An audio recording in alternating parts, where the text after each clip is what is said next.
दोस्तों, आज मैं आपके लिए एसएससी एमटीएस 30 सितंबर सेकेंड शिफ्ट का एग्ज़ाम समाप्त हो चुका है। इनमें पूछे गए प्रश्न मिल चुके हैं जो आपका 100% रियल और अथेंटिक क्वेश्चन है। और जिन्हें पीडीएफ चाहिए वो हमारे टेलीग्राम या व्हाट्सएप ग्रुप पर जुड़ सकते हैं या हमारे व्हाट्सएप नंबर से पीडीएफ प्रोवाइड कर सकते हैं।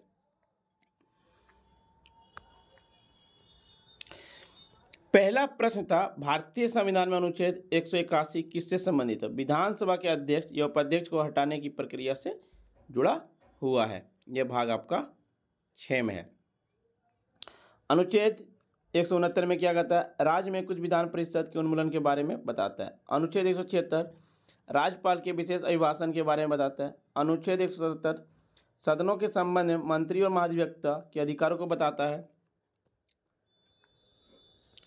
अनुच्छेद 178 राज्य विधानसभा के अध्यक्ष उपाध्यक्ष के बारे में बताता है। अनुच्छेद 183 राज्य विधानमंडल में अध्यक्ष उपाध्यक्ष के कार्यकाल के अवकाश और इस्तीफे और पद से हटाने के बारे में बताता है। अनुच्छेद 180 राज्य विधायिका कार्यालय के कर्तव्य का पालन करना या अध्यक्ष के रूप में कार्य करने के लिए उपाध्यक्ष या किसी अन्य व्यक्ति की शक्तिशाली को बताता है। अनुच्छेद 179 राज्य विधानमंडल में अध्यक्ष और उपाध्यक्ष के कार्यालय कि अवकाश और इस्तीफा और पद से हटाने के बारे में बताता है। अनुच्छेद 181 राज्य विधायिका में उनके पद से हटाने का प्रस्ताव विचाराधीन होने के दौरान उस अध्यक्ष या उपाध्यक्ष को जिसके खिलाफ प्रस्ताव विचाराधीन है अध्यक्षता नहीं करनी चाहिए।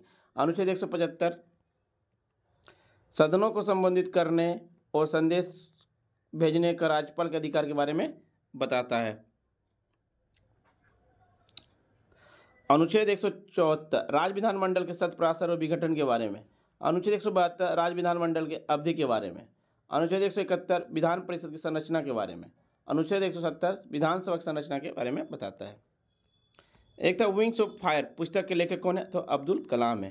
पूर्व भारतीय राष्ट्रपति एपीजे अब्दुल कलाम आत्मकथा है विंग्स ऑफ फायर 1999 में प्रकाशित हुए थे।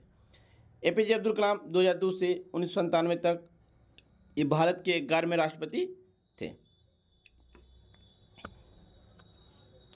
अबुल कलाम आज़ाद के द्वारा लिखा गया पुस्तक है इंडिया विन्स फ्रीडम गुब्बारे खातिर। अरुंधति दा के द्वारा लिखा गया the god of small things, the ministry of utmost, the cost of living. Chetan Bhagat के द्वारा लिखा गया 5 पॉइंट समवन,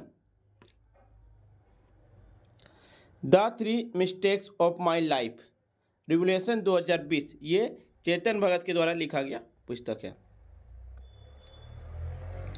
हर्षवर्धन के दरबारी कवि कौन थे? बाणभट्ट थे। बाणभट्ट ने संस्कृत में हर्षवर्धन की जीवनी हर्षचरित को लिखी है। वह अपनी जीवनी में थानेश्वर के साथ अपने संबंध का वर्णन करती हैं। विल्हाना वह एक सांस्कृतिक लेखक और एक प्रसिद्ध काश्मीरी कवि थे। उनका जन्म 11वीं शताब्दी के मध्य में कवि बिल्हाना में हुआ था।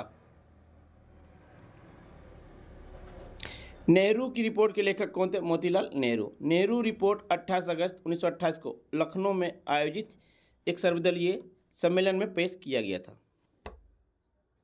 यह रिपोर्ट भारत के लिए संविधान बनाने के लिए तैयार किया गया।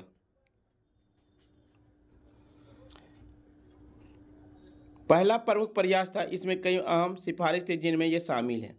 भारत के डोमिनियन स्टेट्स दिया जाना चाहिए। विधानसभा में अल्पसंख्यकों के लिए सीट का आरक्षण होना चाहिए। महिलाओं को पुरुष के बराबर अधिकार मिले, ये भी था। मुसलमानों को संस्कृति को धार्मिक हितों का संरक्षण किया जाना चाहिए। राज्य से धर्म को पूर्ण विघटन किया जाना चाहिए। व्यक्तिगत ओलंपिक स्वर्ण पदक जीतने वाले प्रथम भारतीय कौन थे? अभिनव बिंद्रा थे, जिन्होंने 2008 में व्यक्तिगत पदक जीतने वाले थे। अभिनव बिंद्रा ओलंपिक खेलों में व्यक्तिगत स्वर्ण पदक जीतने वाले पहले भारतीय खिलाड़ी बने। उन्होंने 2008 के बीजिंग ओलंपिक में स्वर्ण पदक विजेता रहे। खसावा दादा साहेब जादव व्यक्तिगत ओलंपिक पदक जीतने वाले पहले भारतीय थे। खसावा दादा साहेब जादव ने 1952 के ओलंपिक खेलों में कुश्ती में कांस्य पदक जीता था। याद रखिएगा, आपके आगे के एग्जाम में पूछे जाएंगे। करना मलेश्वरी ओलंपिक पदक जीतने वाली पहली भारतीय महिला बनी थी। लिएंडर पेस ने 1996 में ओलंपिक पदक जीता था। भारत ने किस ओलंपिक में गोल्ड मेडल जीता? 1928। उसी से लगभग प्रश्न था। ओलंपिक भारतीय हॉकी द्वारा जीते गए स्वर्ण पदक संख्या 8 है। 1928, 1932, 36, 48, 1952, 56, 64, 1980। रजत पदक की संख्या 1960 ओलंपिक में जीता। कांस्य पदक की संख्या 1968, 1972, 2020।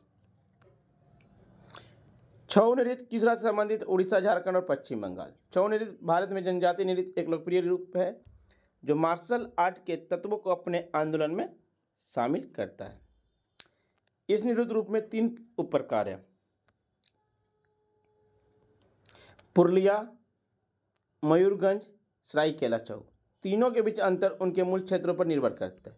यह नृत्य पश्चिम बंगाल के पुरुलिया जिले से उत्पन्न होता है और मार्शल आर्ट जुजारू प्रशिक्षण से प्रेरणा लेता है। नृत्य का यह रूप दर्शकों की कहानियों को चित्रित करने का एक साधन है। यही वजह है कि प्रदर्शन के दौरान युद्ध और से जुड़े विस्तृत मुखौटे और हड़गेर पहने हैं।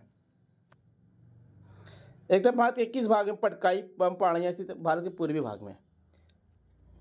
असम, मेघालय, मिजोरम और नागालैंड पटकाई सीमा की स्थित है। पटकाई का अर्थ है ताई ओम भाषा में टू कट चिकन।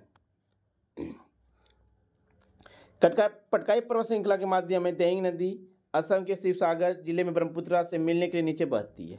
पटकाई सीमा में 3 पहाड़ियाँ पटकाई बम, गारो, खासी, जयंती और लखाई पहाड़ियाँ हैं। पटकाई पहाड़ियाँ भारत के उत्तरी पूर्वी भाग में पूर्वांचल की पहाड़ियाँ का हिस्सा है। पटकाई पहाड़ियाँ बर्मा के साथ मिलने वाली भारत की उत्तरी पूर्वी सीमा स्थित है। पटकाई श्रृंखला नागालैंड, मिजोरम और मणिपुर तक फैली हुई है। फ्रेंड्स, आपको वीडियो पसंद आई तो लाइक, शेयर, सब्सक्राइब जरूर करें। एक था RNA, किसके द्वारा उत्पादित किया जाता है? RNA राइबोन्यूक्लिक एसिड होता है। यह एक लंबा तंतुनुमा अणु होता है जिसमें राइबो, शर्करा और फास्फेट के इपनियों के एक दूसरे में के बाद आता है। RNA में DNA की तरह राइबोज से जुड़े 4 क्षारक होते हैं, लेकिन थायमिन की जगह यूरिसिल होता है।